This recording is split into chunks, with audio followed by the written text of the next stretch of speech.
Greetings, brethren. Housebugger Donkey here, and we are here for the final reveal of my Republican Roman army. Well, at least what could be a Republican Roman army, I suppose. I think it would need, another division or whatever you want to call it, depending on what game system you play. So, I did originally say I was making two maniples, and maybe you can now see how that is the case. Obviously my units, the way I built them, are relatively small at only 8 figures. This is primarily built for Hail Caesar, where Republican Roman units are all classified as small.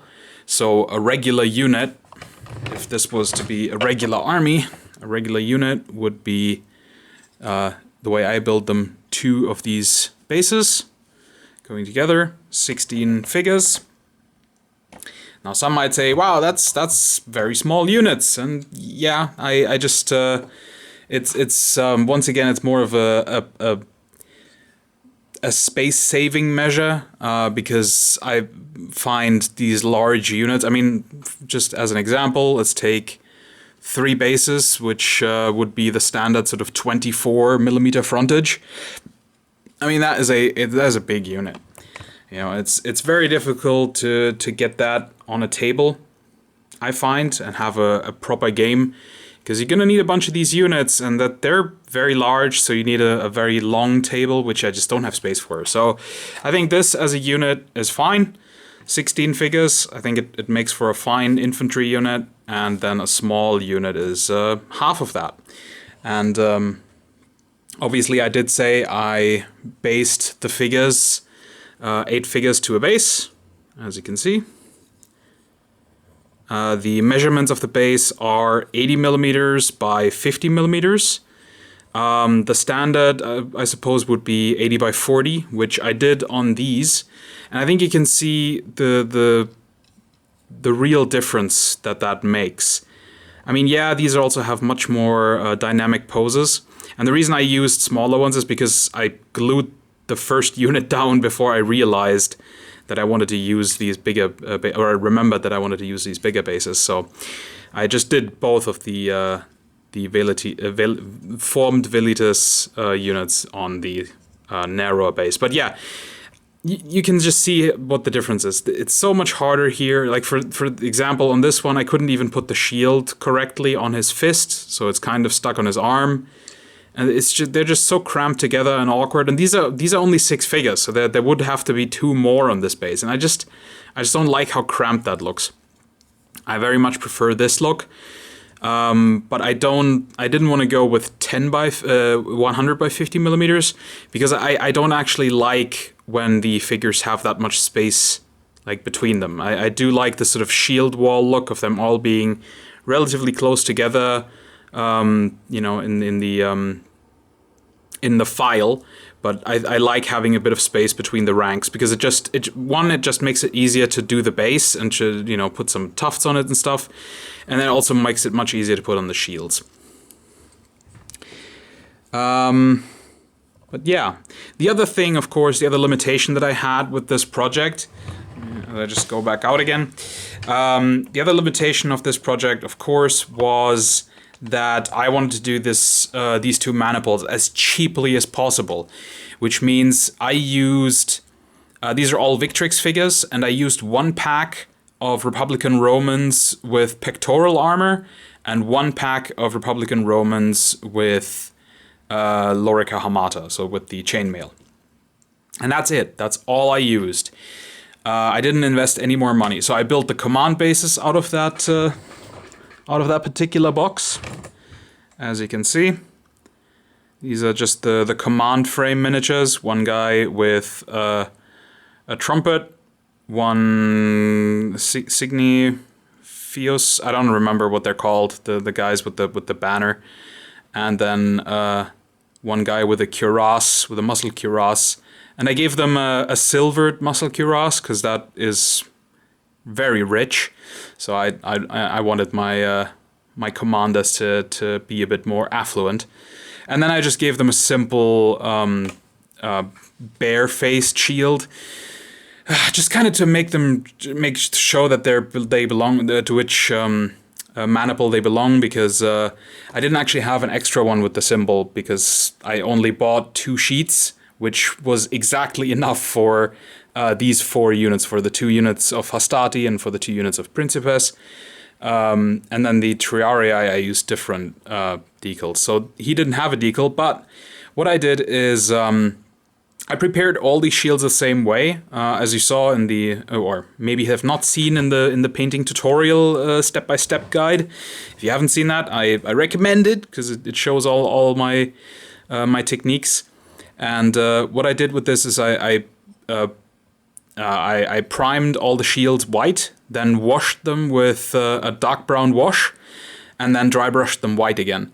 And that sort of gives them all that shadow that you can see around the middle part here. Let me actually zoom in a bit. All that shadow that you can see here, and the sort of slight texture that the surface has to it, all that comes from that dry brush. And then all I did with this is, well, I painted the silver parts and washed them, of course, just like I did with all the other metal parts. But then the yellow, that's just the same yellow contrast paint that I used on these shields for the central ridge of the shield to paint that yellow as well. I just went with that over the whole shield. And I actually think that looks really good. I didn't slop it on like you usually do with contrast. I just kind of painted a thin coat all over, a very even coat. And I actually ended up really liking this. In fact, I wanted to show off something. I forgot to get it out. Give me a second. Where did I put that? Ah, yeah, there we go. Because just as an experiment, I wanted to try out some other contrast paints, and just for future projects to see if that maybe is an avenue to make nice looking shields. And so I made one scutum, as you can see, with a green half and a yellow half. And I actually think that, well, I left the ridge white just to have even more different colors come into it. And I actually think that looks really good. So I might actually, in a future project, you know, if I don't want to spend extra money on the decals, I might just do that. I might just dry brush the shields in my usual sort of speed painting white dry brush, and then just paint on shield patterns with contrast paints, because I actually think this looks good. Especially if you put it on, let me just zoom out again to give you the sort of effect. Here, if I put that on a figure, let me just actually rip it out of the frame, and I'll just, you know what, we'll just take this one, and we'll just sort of lean it against his arm. There. I think that looks okay. And I think at sort of arm's length, you're not going to be able to tell that that's just contrast paint. I think it's vibrant enough, it draws the eye. I'm really happy with that for what it is. So I think this is one that's going to go in my bag of tricks for the future, if I'm too cheap to buy decals, which, you know, that might happen because decals are actually really, really expensive. The little big man ones, you can spend a lot of money on those. Yeah, so let me show you the Triarii, because they have different shields. Ugh.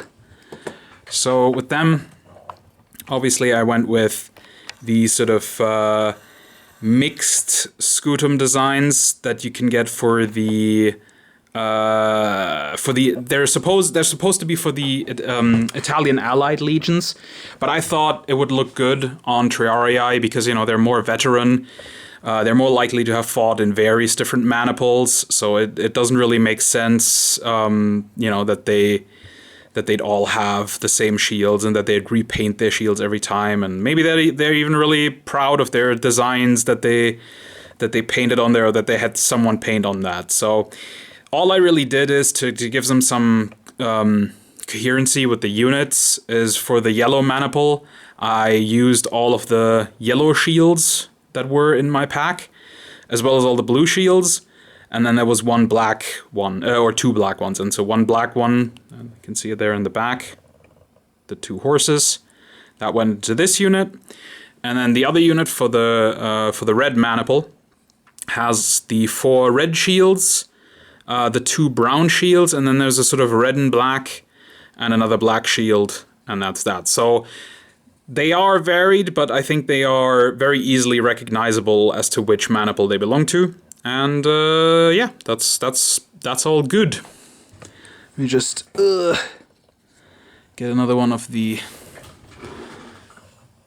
red units. There you go. See them with the red shields. And because I did say this during the painting tutorial, you really do have to have some faith while you're doing the technique, because when I had only put on the skin tone and the tunics, it all kind of looked a bit rough. And if you look really closely now, like if we were to zoom in and just does that even work? I'm not very good with the focus. I don't know how that really works on this thing. We'll just zoom until it focuses. There we go. Yeah, if you just look at the let me just cover the rest up and you just look at the tunics, it still kind of looks a bit rough. But now with everything else painted, they just kind of fade into the background. And your eye tells you, okay, that's flesh, that's tunic, and there's shadows and there's light, everything is defined. You know, it just looks okay. And then especially if we look at it from the front, your eyes are drawn to the shields, your eyes are drawn to the helmets, maybe to the weapons, maybe to the armor bits, but all the other stuff, it's just your eye recognizes it as painted and is happy with it and just dismisses it as fine.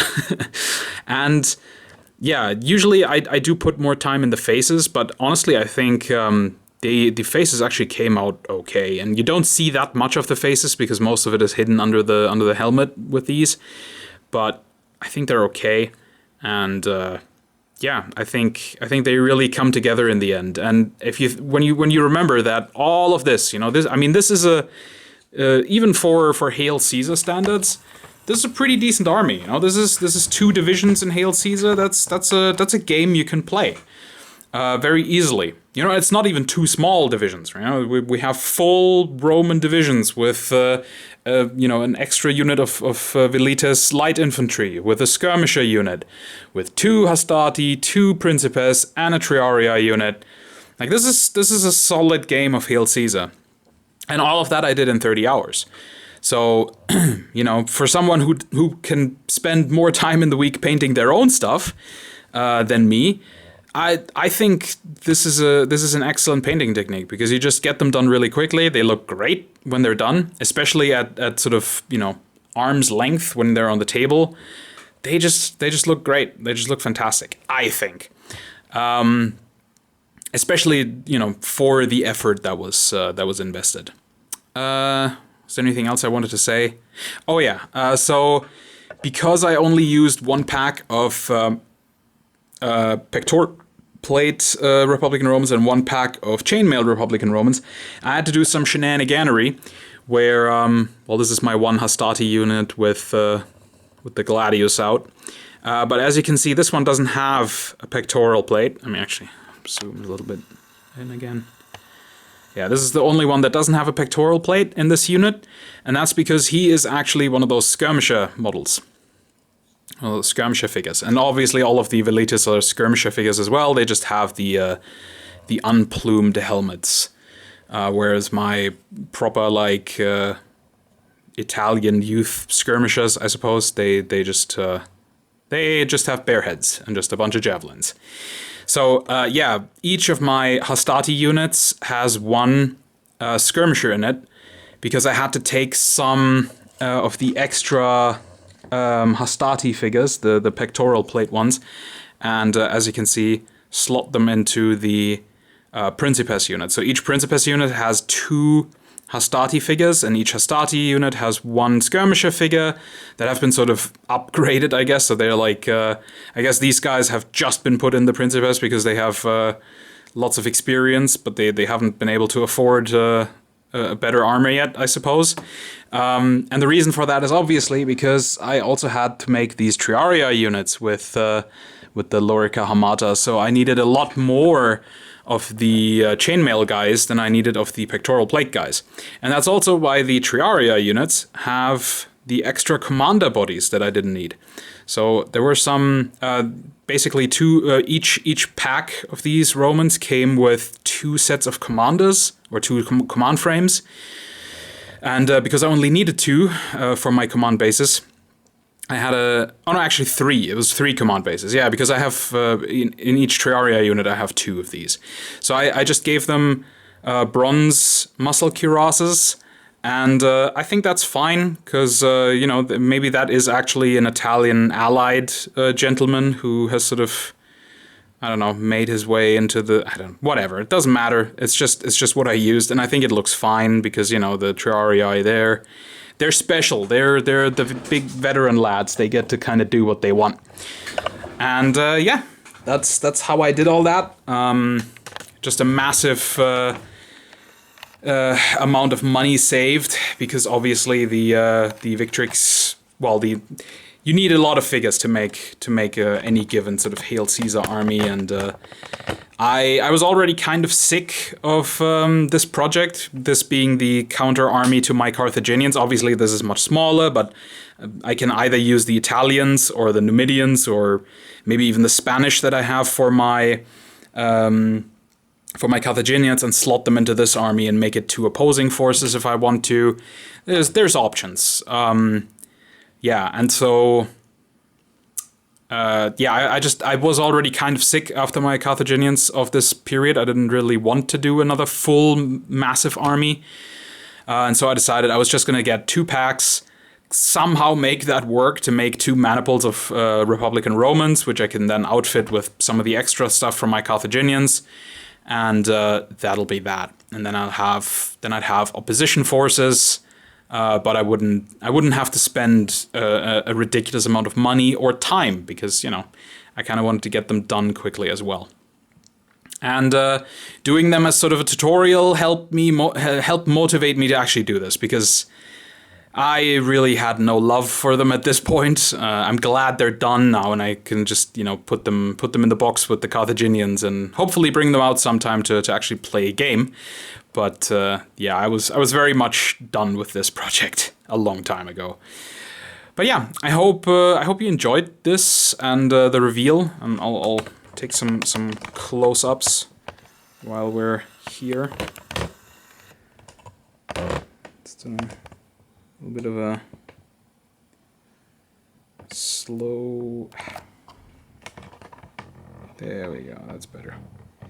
Just a slow pan over with a bit of a creak, because this tripod is awful.